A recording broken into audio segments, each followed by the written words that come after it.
When it comes to property in Thailand, there's a lot to unpack, especially if you're a foreigner. Let's dive into the crucial differences between buying and renting and why understanding the laws is essential before making any decisions. First off, let's talk about foreign ownership rules. In Thailand, foreigners can own condos, but there's a catch. You can only own up to 49% of the total area of a condominium building. So, if you're eyeing that stunning beachfront condo, make sure to check how many units are already owned by foreigners. If you exceed that limit, you'll need to look for other options or consider a leasehold arrangement. Now, leasehold versus freehold. This is where it gets interesting. Freehold means you own the property outright, which is what most people dream of. But as a foreigner, you can't own land outright in Thailand. Instead, you can enter into a leasehold agreement, which typically lasts for 30 years with the option to renew. This can be a great way to secure a property without the hefty price tag of buying land. Just be aware that leasehold agreements can be complex, and it's crucial to have a solid contract in place. Speaking of contracts, let's discuss the importance of due diligence. Before you sign anything, make sure to do your homework. Check the property's title deed, ensure there are no liens or disputes, and verify that the seller has the right to sell.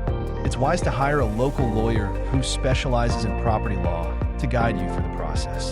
This can save you a lot of headaches down the line. Now, if you're considering buying a condo, here's a quick buying guide. Start by setting a budget. Remember, the price of a condo isn't just the purchase price. You'll also need to factor in maintenance fees, property taxes, and any renovation costs. Once you have your budget, research neighborhoods. Each area has its own vibe, amenities, and potential for appreciation. When you find a property you like, don't rush into it. Take your time to visit multiple times at different times of the day. This will give you a better feel for the area and its surroundings. And don't forget to negotiate. Prices can often be flexible, especially if the property has been on the market for a while. Now let's address the elephant in the room, the law. Never buy land in Thailand until you know this law, the land code. It dictates that foreigners cannot own land, but there are exceptions, like setting up a Thai company. However, this route can be complicated and requires a thorough understanding of Thai business law.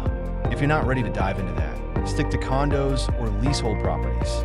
In summary, whether you choose to buy or rent in Thailand, knowledge is your best ally. Understand the laws, do your research, and don't be afraid to seek professional help. The Thai property market can be a gold mine if you navigate it wisely. So, arm yourself with information, and you'll be well on your way to making a smart investment in this beautiful country.